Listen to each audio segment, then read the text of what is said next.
Hotline is a free resource that provides in-person and over-the-phone assistance, referral, advocacy services to hundreds of community members each month.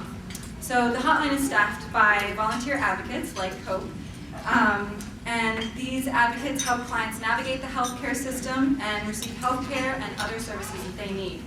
So Cope began volunteering with me.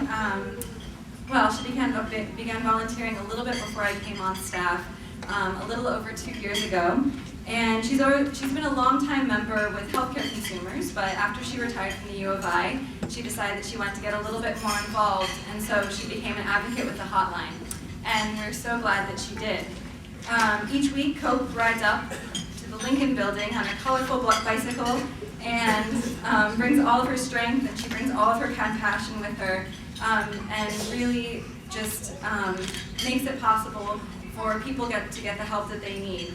She's an asset to the work that we do on the hotline, but more importantly, she's a great advocate and truly helps individuals that she works with. Over the past year, Cope has also begun to enroll people in our dental referral program and helps many low-income adults receive discounted dental care. Our program has been growing, and with Cope's help, we might not have been able to enroll 120 new individuals into the dental referral program last year, so thank you so much to Cope for that.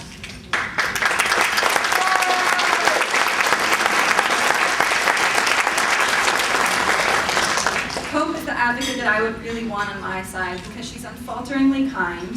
She's really to the point, almost she can be blatant sometimes, which is sometimes what people need, and does what it takes for people to get the services and information that they need.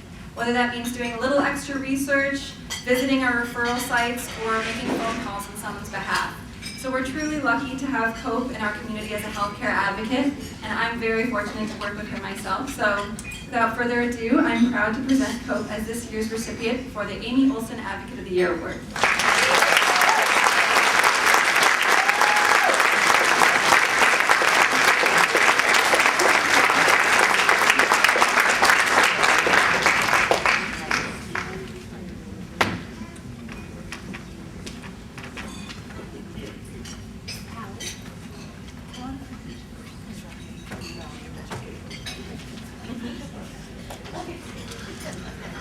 Good evening, everybody. Can y'all hear me?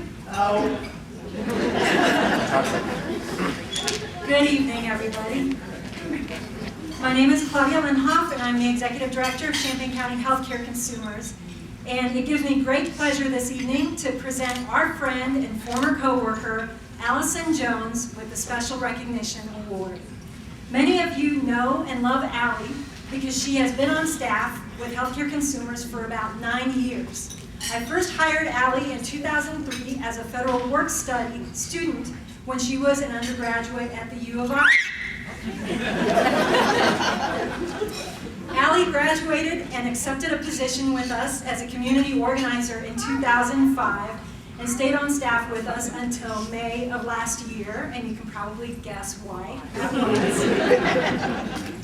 If you remember last year's dinner, Allie was quite pregnant at that time, and now here she is with her beautiful and lively daughter, Ada.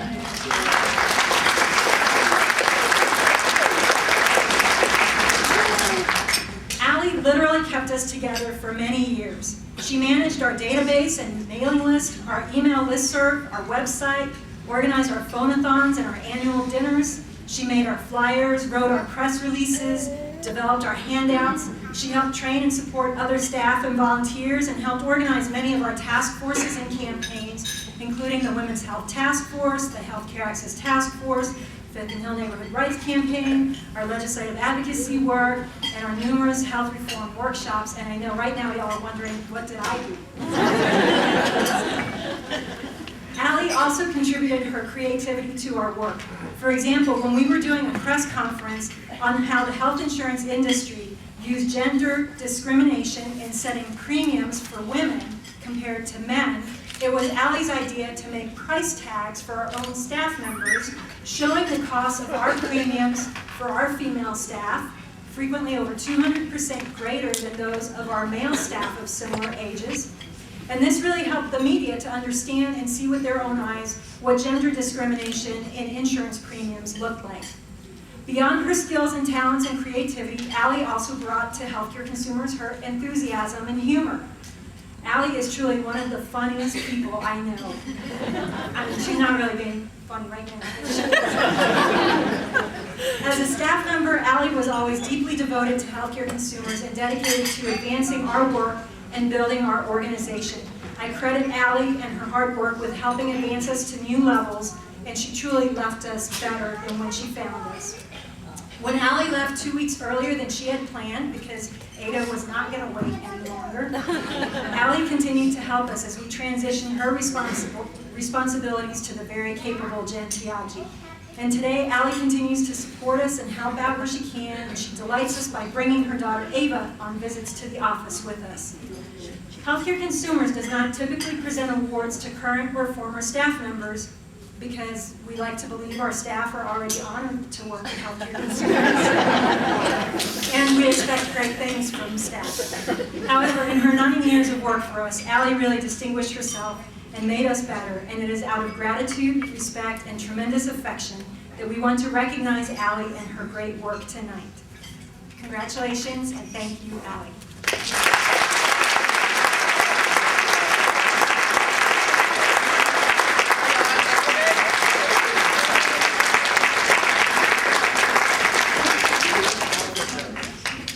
Thank you.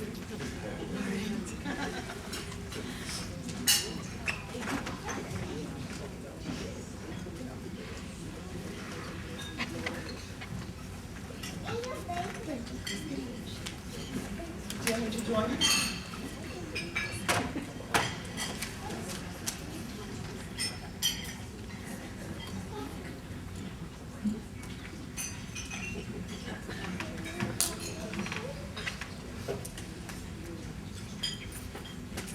Yes, I do. Good evening.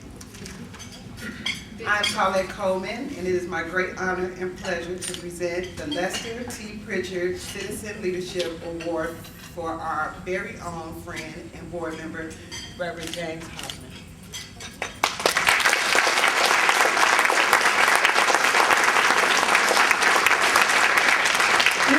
This award honors individual activists who use participatory democracy in pursuit of justice. In 2010, we named this award in memory of Lester Pritchard, our beloved board member and fellow activist and humanitarian. Lester's life exemplified a dedication to pursuit of justice and civil rights and making concrete improvements in the lives of all people, but especially those with disabilities. Before I tell you about Jim, I want to mention that Lester's widow, Barb, who is also a board member of Healthcare Consumers, could not be here tonight with us this evening because she is in Galesburg, Illinois for the premiere of a film honoring Lester. So she's absent, but with very good reason. Now, let me tell you about Jim Holland and why the board and staff have chosen to honor him with this award. Some of you may recall that Jim Holland was the recipient of the Lifetime Achievement Award in 1999 when Jim retired after 36 years as the executive director of the campus ministries of the Illinois Disciple Foundation, a peace and justice campus ministry. In his role at the IDF, Jim led the organization in fighting for civil rights, protesting the Vietnam War, providing public sanctuary for refugees from El Salvador and Guatemala, organized against the first Gulf War, and much more. Now, not one to rest and take it easy in retirement, Jim's amazing work has continued over the past 14 years. He joined the board of directors and has provided great leadership to our organization. He has also been an active member of various task forces and campaigns over the years. Jim's dedication to healthcare consumers is only surpassed by his goodwill for all humanity. Jim loves people, and his love of people and his commitment to justice extends to his work as an active participant in the CU Immigration Forum and his work as an elder at the University Place Church. Jim is a leader in the University Place Christian Church Open Door Program, which is working to provide help homeless individuals in our community. Jim says that the focus of the Open Door Program is the faithful care of human beings struggling against the hard realities of social violence, economic and political. He says that, of course, the devil is always in the details, but the devil always is confronted by people of faith, responding to God's commandment and his command to do justice and love thy neighbor and move toward peace and justice here and now. And that is what Jim does every day, responds with love and compassion and works to advance justice. I know that Jim is always helping others. He and his wife, Dolores, have taken care of many people in crisis and many people in hospice. I think that Jim must also help some single moms too. Over the years, from time to time, I get a random phone call from Jim where he asks me questions about being a single parent. I think that because of him, I am an expert on issues related to being a single parent. This means the world to me for Jim to ask me to help him help someone else. It makes me feel proud of the job that I did raising my kids and on my own, and glad that maybe I can help someone else. Jim?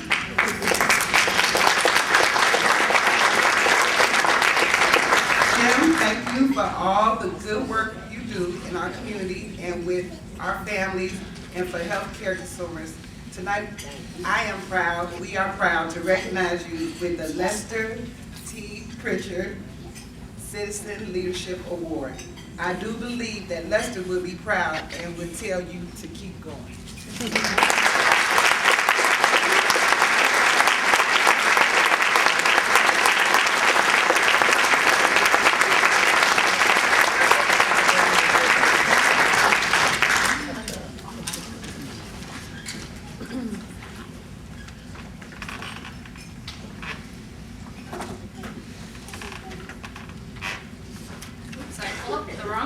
But could I have the CU Immigration Forum join me on stage as I get ready to present your award?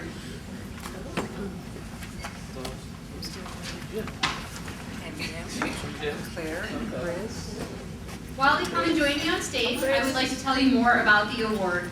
The Champaign County Healthcare Consumers Board and staff are recognizing the grassroots organizing efforts of the CU Immigration Forum with the Illinois Disciples Foundation Movement Building Award.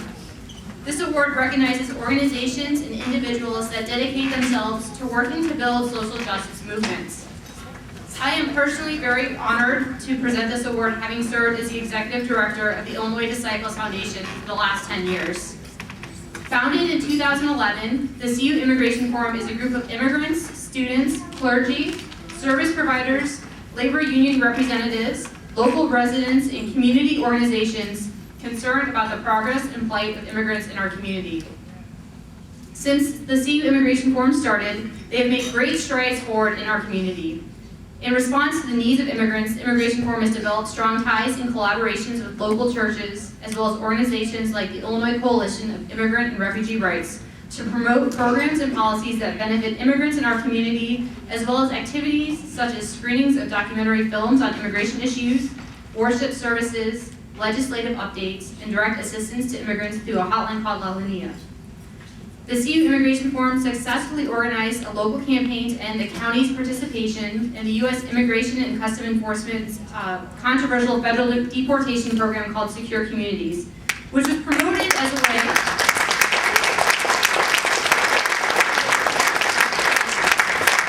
Secure Communities was promoted as a way to identify and deport dangerous criminals who possess a threat to public safety, such as aliens with prior convictions for major drug offenses, murder, rape, robbery, and kidnapping.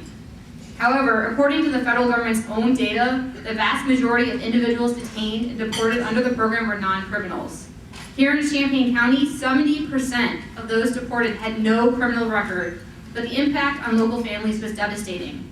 In March 2012, Sheriff Dan Walsh agreed to stop carrying out hold requests for the Immigration and Customs Enforcement on local immigrants.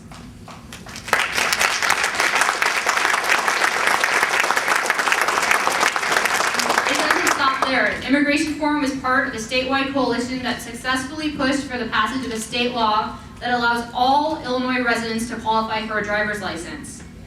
The forum has also conducted a number of events to reach out to local immigrant communities, from sponsoring consulate visits to help local immigrants obtain passports and other documents, to organizing Know Your Rights workshops to help educate local immigrants about their rights under the law.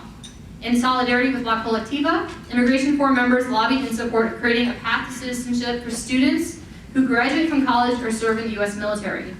So far, the Immigration Forum has trained 50 volunteers to help young immigrants apply for the Deferred Action for Childhood Arrivals program. Just over a week ago, they organized a comprehensive immigration reform solidarity event called Light the Path to Citizenship, Don't Block It. Over 225 people turned out to the rally in March despite the torrential downpours, if you remember last Wednesday.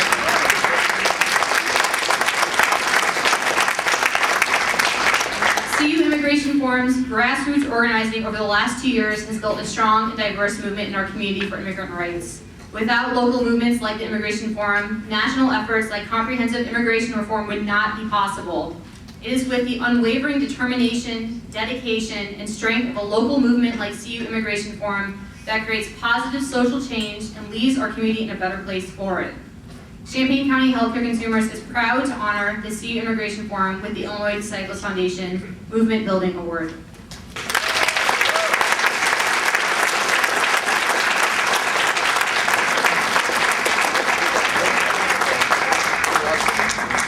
Student, yeah, student. Nice. Here for Claire!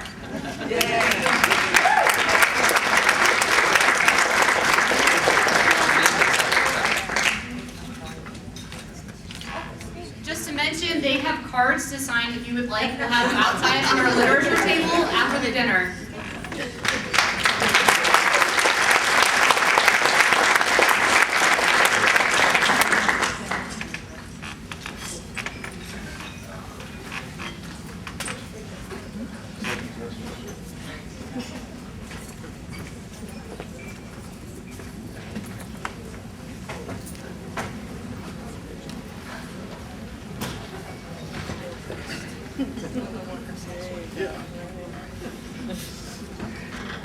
Good evening, everyone. My name is Michael Cox, and I serve on the Healthcare Consumers Board of Directors. I will be presenting the Government Leadership Award. I would like to ask the representatives from the City of Urbana to come and join me on the stage, if they would, please.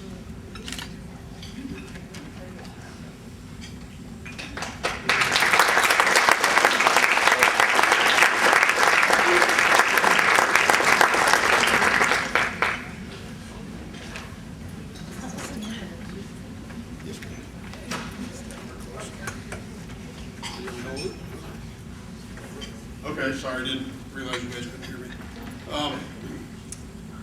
We are very pleased to be able to recognize the City of Urbana with the Government Leadership Award this evening. Mayor Laurel Pressing, City Council Member Charlie Smythe, Diane Marlin, and Ms., I hope I get this right, Kelly Mirkowski.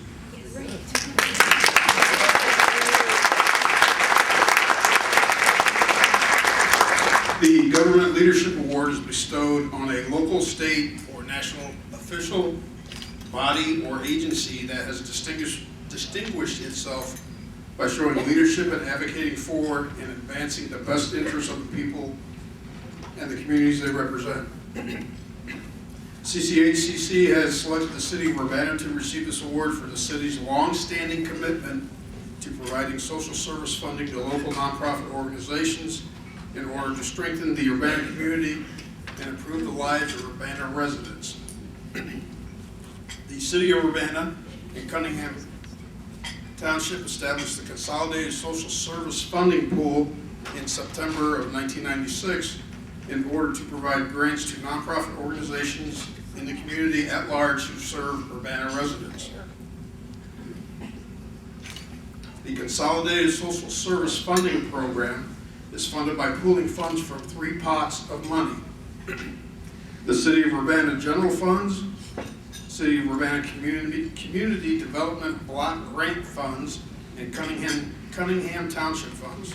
Through this process, funds are granted to nonprofit organizations by joint decision of the Urbana City Council and the Cunningham Township Board. If anyone thinks this funding is a routine function of local government, they would be wrong. It is actually not common at all for a city or township to provide social service funding for its community. However, the City of Urbana long ago recognized that it takes all sectors of the community working together to improve the community and recognize the special role that nonprofit social service agencies play in improving and stabilizing the lives of the city's residents. In the current fiscal year, Urbana has provided over $313,000 in social service funding to local nonprofit organizations.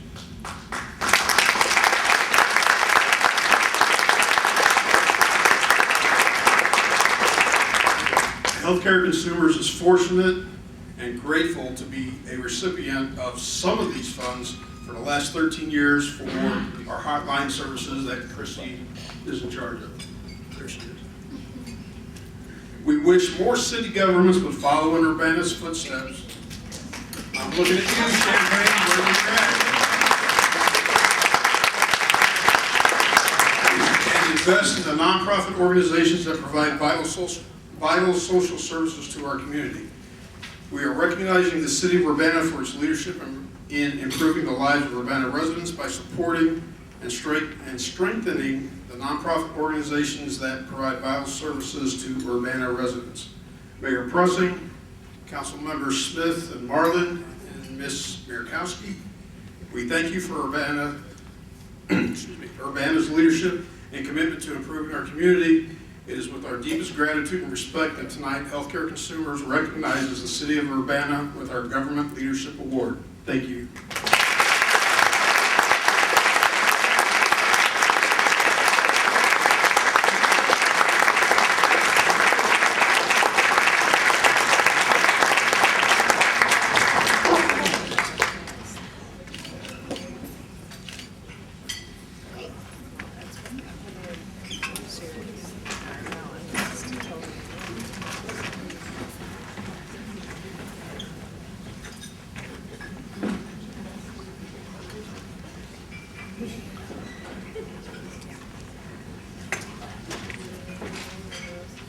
Hello, it's me again. So, you might remember me from earlier. My name is Lisa Dixon, and I'm chair of the Healthcare Consumers Board of Directors. And I would like to ask the representatives of the Promise Healthcare Transition Board of Directors to please come up and join me on the stage.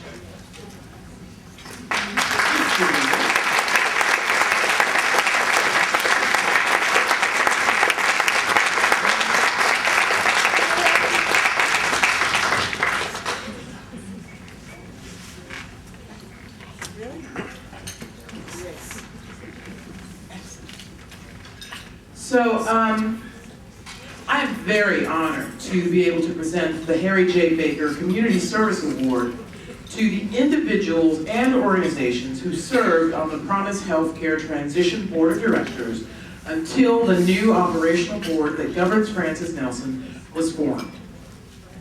A little bit of background on this.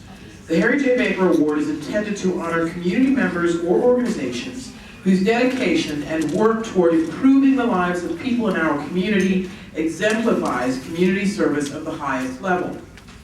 Tonight, we are honoring a group of individuals and their organizations who got together on an intentionally temporary but arduous basis for a few months last year to do the work necessary for our community to have local ownership and governance of Francis Nelson Health Center in order to expand access to care for the residents.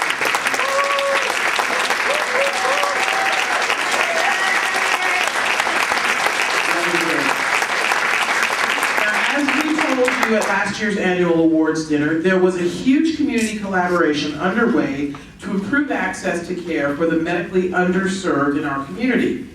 a coalition of organizations, including the United Way of Champaign County, Carl, Covenant, Healthcare Consumers, Land of Lincoln, Smile Healthy, and several others got together to try to figure out how we could make this happen.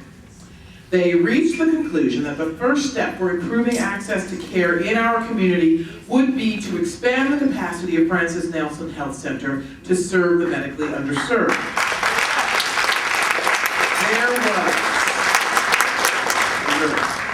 There was tremendous potential there, but unlocking the potential meant gaining ownership and local governance of Francis Nelson so it could better meet the community's needs. Local ownership and governance would also pave the way for more successful collaborations with other local organizations to make the full range of healthcare, mental health, and dental services available to current and future Francis Nelson patients. Once the coalition made their decision, a new organization had to be formed, led by a transition board of directors. Several organizations and their representatives stepped forward for what would become a tedious, legal, technical, exasperating, exhausting, thankless, Herculean, heroic task. All true, they're saying. All true. Promise Healthcare was formed, and thanks to these individuals and organizations. The Promise Healthcare Transition Board set out to do the job of negotiating to purchase Francis Nelson from the Decatur Community Health Improvement Center, and also laying all the groundwork to make sure that the new organization and its operating board would meet all the federal requirements of the government that govern federally qualified health centers like Francis Nelson. So, in order to accomplish this is what the organizations had to do. They each contributed funds to hire consultants to give them expert guidance along the way. They gave a lot of their time, this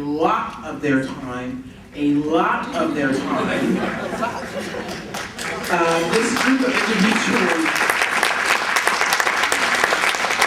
we all know what it's like to have extra meetings at work, right? This group of individuals met weekly from April 18th, 2012 through August 6th, 2012. That's 16 weekly meetings with lots of work in between the meetings. They contributed meeting space. The United Way of Champaign County hosted many of the meetings. The Land of Lincoln Legal Assistance Foundation also provided meeting space and teleconference technology, even for 3 months after the transition board finished its task and the new Promise Healthcare Operating Board was formed. We're never going to know all of the work that they had to do, but we do know that it involved legal and financial negotiations with the Decatur organization, negotiations with the federal government, developing and adopting about 1 million different policies and procedures required by the federal government, you know how that works, finding the right mix of individuals to meet the federal requirements to serve on the operating board for Francis Nelson, getting them ready to serve when the time came, and, you may recall, dealing with public and media perceptions, and I must personally say misperceptions of what was going on with Francis Nelson, because I attended some of those meetings as well. So in a few short months that I'm sure felt endless at times, and working under the radar, and without any fanfare, this group actually accomplished what it set out to do. Before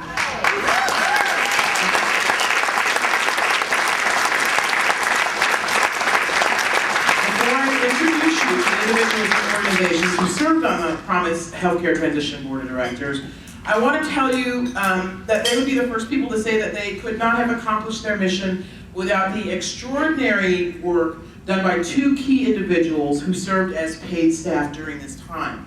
And these individuals are Nancy Greenwald, who is the Executive Director of Promise Healthcare,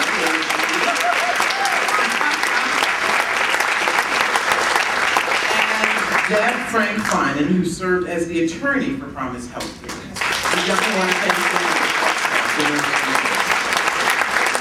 Now, I ask you to join me in recognizing the volunteers who served on the Promise Healthcare Transition Board until the mission was accomplished. Several of them could not be with us this evening, but as I call your names, please wave your hands so people know who you are. Not able to be here this evening, but we want to thank Mark Ballard of Bank Champaign, who served as the president. Lynn Barnes of Carl Foundation. Kathy Emanuel, who's president of Covenant Medical Center, she's not able to be here. Lynn Jones, formerly of United Way and now of Carl. Beverly Baker, representing the United Way of Champaign County, who provided extraordinary leadership to organize this. Valerie McWilliams, Land of Lincoln Legal Assistance Foundation, she was not able to be here. Our own Paulette Coleman, who's a staff member of the state and who served as the president. Jen Piaggi of Champaign County Healthcare Consumers. And last but not least, a name and face that you recognize, Claudia Lenhoff, served as secretary of the treasury. It's my honor to recognize your service with the Harry J. Baker Community Service Award, and we want to thank you all for your extraordinary work. This is the kind of thing that keeps communities going, especially even in our darkest days, and we want to thank you for all of the work that you've done to make it happen.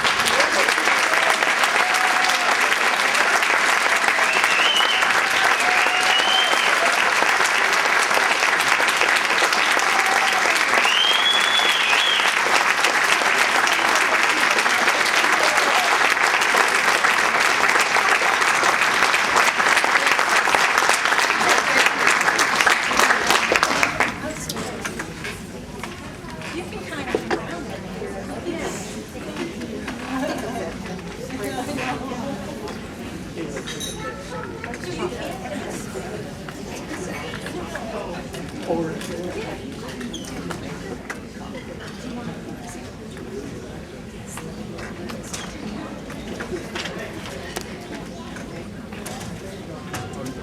Good evening again.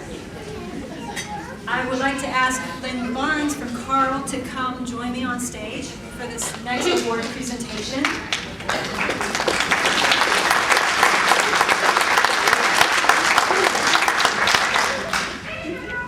I am deeply proud and filled with gratitude to be able to present the Elsie Field Healthcare Provider Award to Carl Foundation tonight for their massive expansion of access to care for low-income individuals and families. The Elsie Field Healthcare Provider Award is a special recognition awarded to a healthcare provider on the basis of outstanding service and dedication to providing Champaign County residents with the best possible healthcare services regardless of their ability to pay. Healthcare Consumers Board of Directors selected Carl for your dedication and service to meeting the healthcare needs of low-income residents in our community. As many of you know, Healthcare Consumers has been working with Carl for almost 10 years now to improve access to care and financial assistance for low-income individuals. Over the years, Carl Foundation Hospital has made major improvements and advances in its financial assistance program, which allowed low-income individuals with or without health insurance to get discounts of up to 100% on their hospital bills.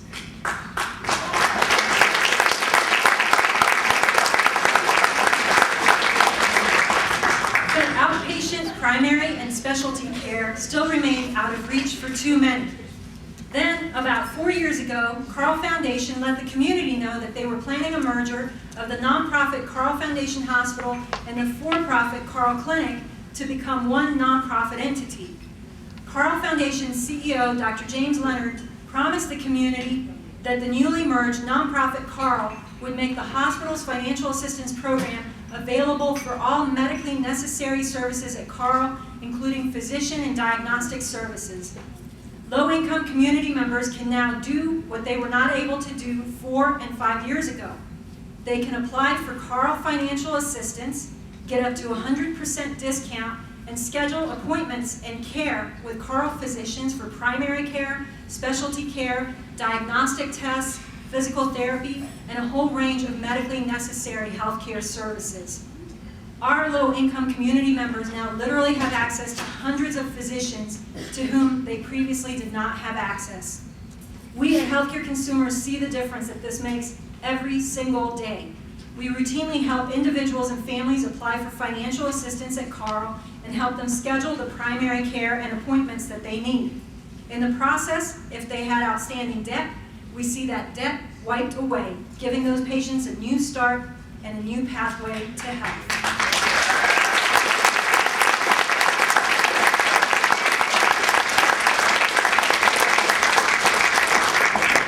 Carle's comprehensive financial assistance program has done for many what health insurance is supposed to do.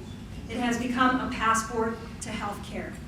There are many Carle patients in the room with us right now who I know can give testimony to this and who have received excellent treatment that was previously not available to them. For some, their lives have been saved. Their health has been transformed and they have ongoing access to the care they need without crushing medical debt and legal repercussions from debt collection. Carle's financial assistance policy and application is forward-thinking, user-friendly, and generous.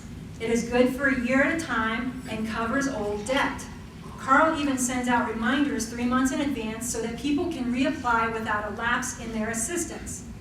Beyond the healthcare providers who deliver the care to our community members, I want to extend a heartfelt thank you to the staff who work on the patient accounts and financial assistance program.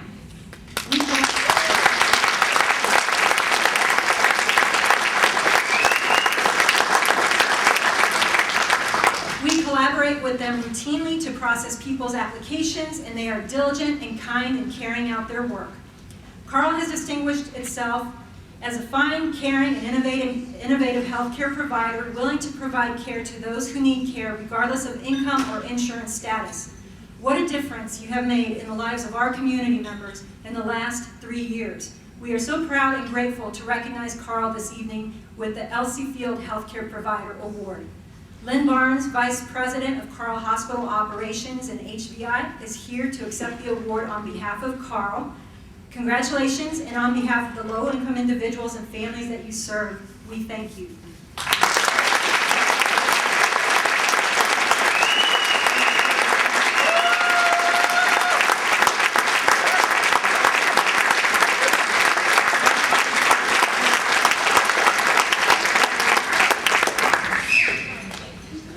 Good evening. I'm pleased to be able to share a few words with you tonight. First of all, I want to say on behalf of Dr. Jim Leonard and the leadership team at Carle, we are so pleased to be able to get this award and this recognition from the Champaign County Healthcare Consumers. The other thing I want to say is that Champaign County Healthcare Consumers is a vital organization to our community. We very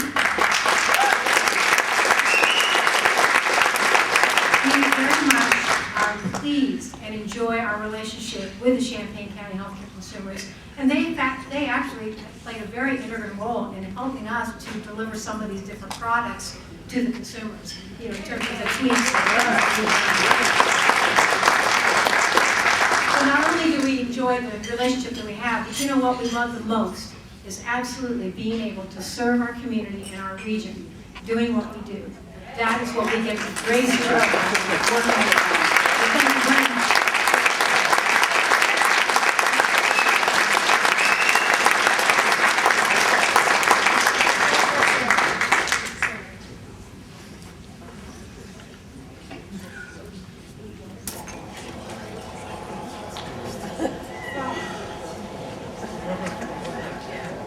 I'm back.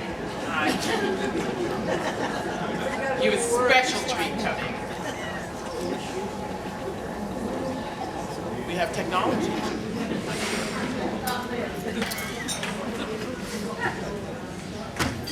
Oh, thank you. This is fun. Ladies and gentlemen, this is quite the arduous task I'm about to undertake. This is my final task for the evening. I have been given, after many years, this slightly painful and mostly dubious honor of presenting something known as the Golden Bedpan Award. Now, the Golden Bedpan is a very, very special award. While the rest of the award recipients this evening set out to work to improve the lives of others to advance social justice, distinguish them, and they distinguish themselves in doing so. The Golden Bedpan was created to honor those who choose to follow a different path. Now, these trailblazers deserve a truly, truly unique form of recognition. So the Healthcare Consumers Board of Directors awards the Golden Bedpan in this year, 2013, to the individual or group of individuals, corporation, or political body that has distinguished itself above all others during the preceding year by its attack on the health and welfare of the people in its community.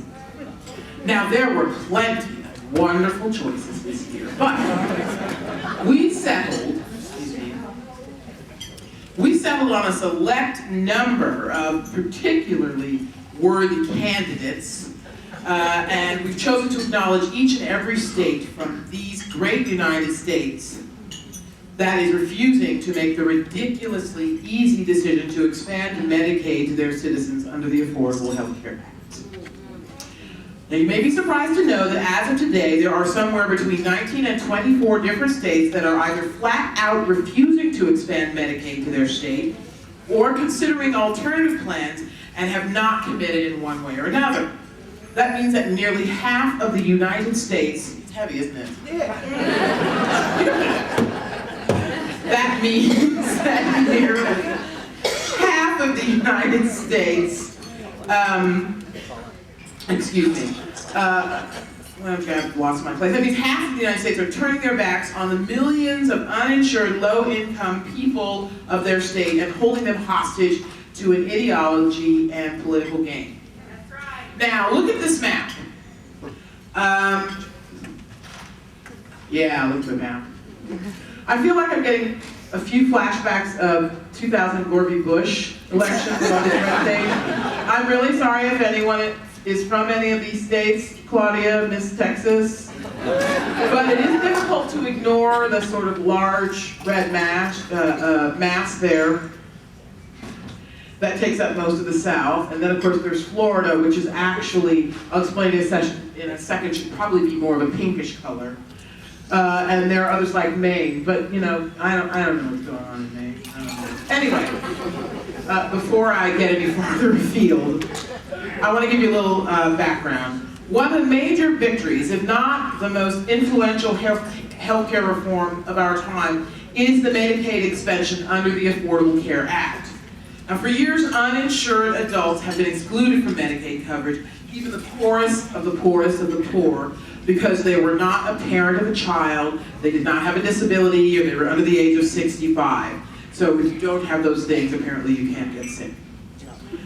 Healthcare consumers and organizations like ours around the nation had to piece together various forms of assistance and ingenuity to help people, sometimes miraculously, get access to the care that they needed and deserved. In less than 6 months, all of that will change, ladies and gentlemen. Medicaid will be available to anyone and everyone who has an income below 138% of the federal poverty level, or roughly $15,400 a year. No more of the arbitrary, exclusionary Medicaid eligibility criteria that have left millions uninsured, including over 350,000 people here in Illinois alone. If you are low income, you can get Medicaid, simple as that. It's pretty amazing. That is, as long as you don't happen to live in Tennessee or Mississippi or Alaska or Oklahoma or Georgia or Texas. Some of those states have the highest number of uninsured people, and yet these, people turned down an offer from the federal government to pay for 100% of the new Medicaid coverage in their states. Now, I know the governor of Tennessee himself said that he doesn't want to give that even if the federal government is going to pay for it for 3 years. They're going to pay 100% of it for 3 years because he doesn't want to feel bad when he has to take it away from people, and it's better to just never give it to them. How can you begin to explain that? I don't know. Yes, it's food, whatever. He's not here in Tennessee, what are you going to kind of Some states refusing the Medicaid expansion say they need a stronger commitment that the federal government will fully fund the Medicaid match before approving an expansion. Okay? Take government down.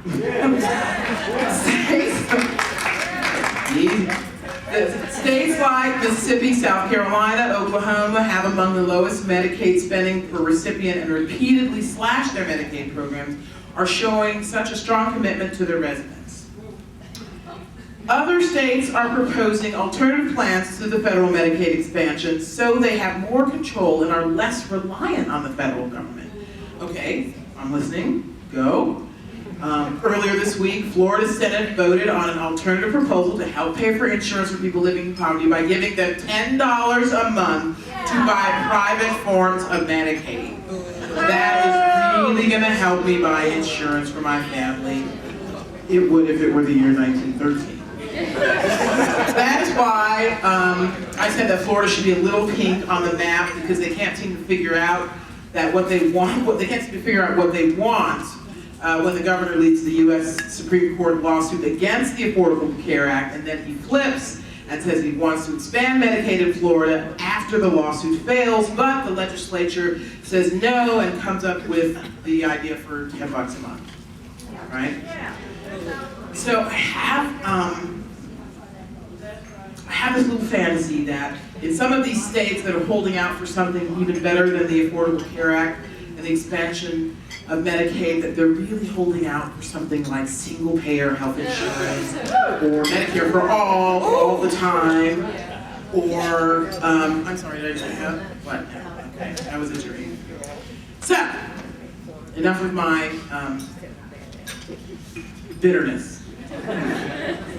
So, for continuing to reject the Affordable Care Act, a law that all three branches of the federal government support and upheld, and for holding the millions of poor, vulnerable, and uninsured of your states hostage just to save political face, we present Champaign County Healthcare Consumers' 36th annual Golden Bedpan Award to all of the states who are refusing the Medicaid expansion.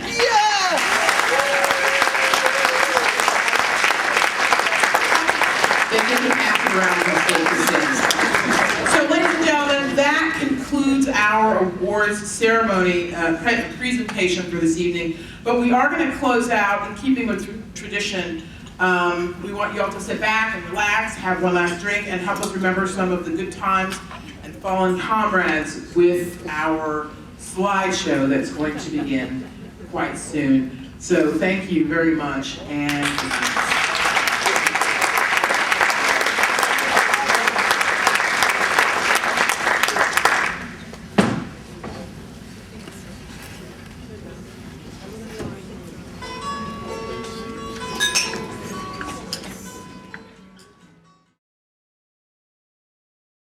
impulses of our human nature, the impulse towards compassion, towards justice, towards love. We celebrate not only these impulses, but the actions that follow from these, and the consequences of those principled actions, the consequences that result in making concrete improvements in people's lives. As I reflect on tonight's awards, I can't help but feel that this has been an incredible year for our community, with unprecedented collaboration among many community organizations, local government, and healthcare providers to build greater access to quality, affordable healthcare for all and to strive for justice. This year's award recipients symbolize exactly the kind of action, collaboration, commitment, and leadership that it takes to make our community a healthy community for all. It has not happened easily or quickly, and we are not done, but we are undeniably on our way. There is a proverb that says, if you want to go fast, go alone. If you want to go far, go together.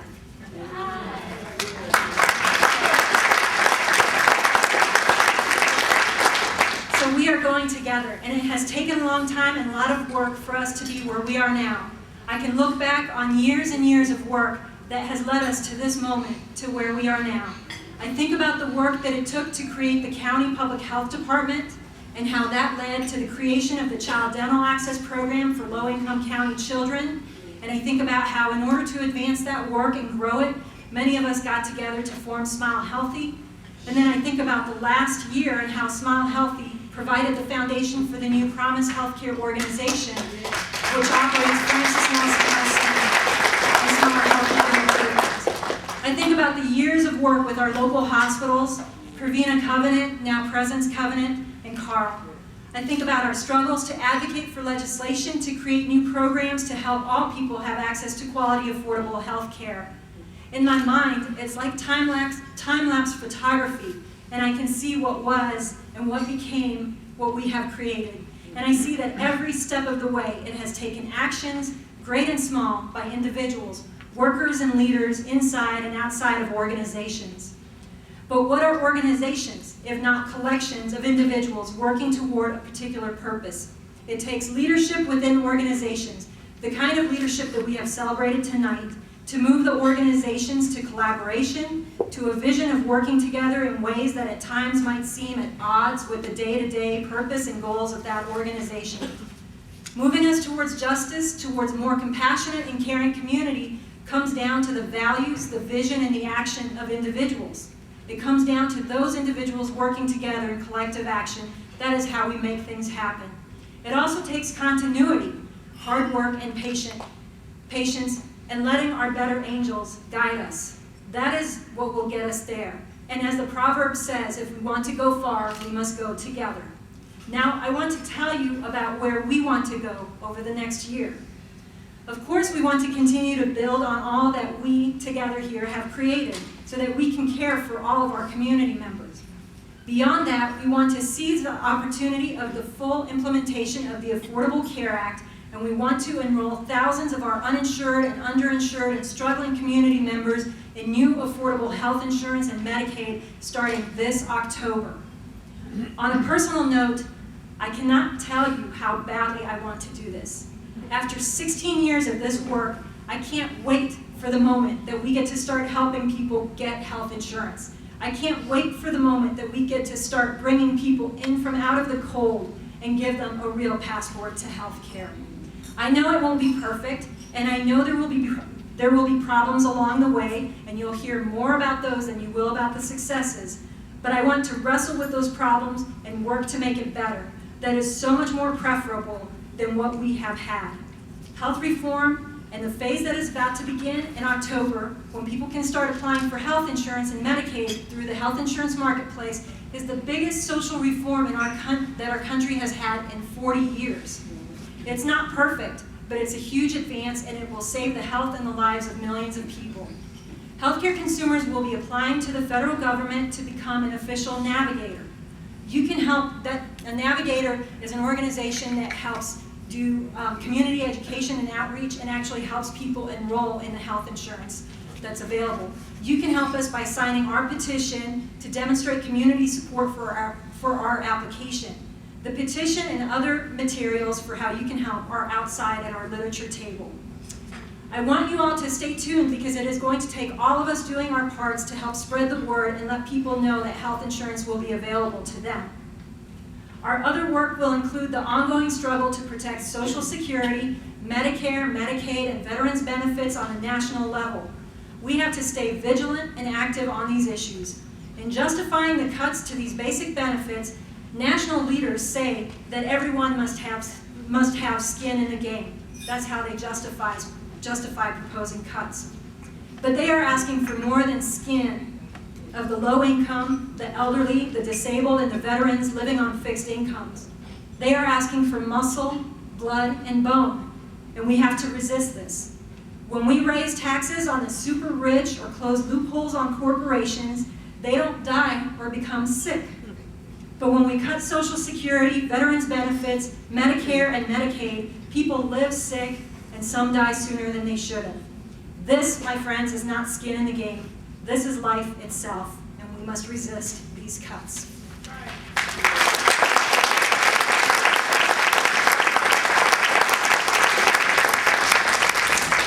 The last struggle to which I want to bring your attention to tonight is the Fifth and Hill struggle about the Ameren toxic site.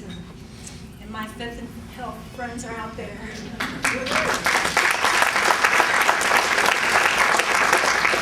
There was an article in the paper today. Check it out.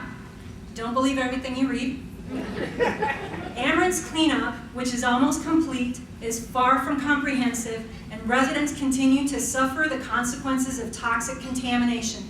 The article didn't mention this, but Ameren had bought 2 highly contaminated, formerly residential properties adjacent to their contaminated property. They promised us they would clean that up as part of their overall cleanup. Now, they and the Illinois EPA are saying, yeah, they don't know if they're going to do that after all. So please stay tuned and respond to our calls to action this spring and summer. We are now 5 years into this campaign, and we have a long way to go before justice is served. But as this evening has demonstrated, sustained efforts, not giving up, going together, that is how we go far. Continuing the work requires all kinds of support and involvement. Tonight, I want to make a special appeal to those of you who can, to consider making a special contribution to our William Muller Sustaining Fund. There is a slip in your ad books for this.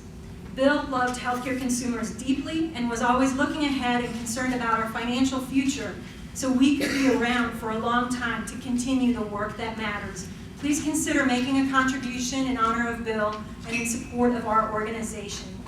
And please continue to do all the things that you do, big and small, that help make our organization and the communities you serve better. From the bottom of my heart, I thank you for your good works and for your support, and I look forward to the next 12 months. Good night, and thank you.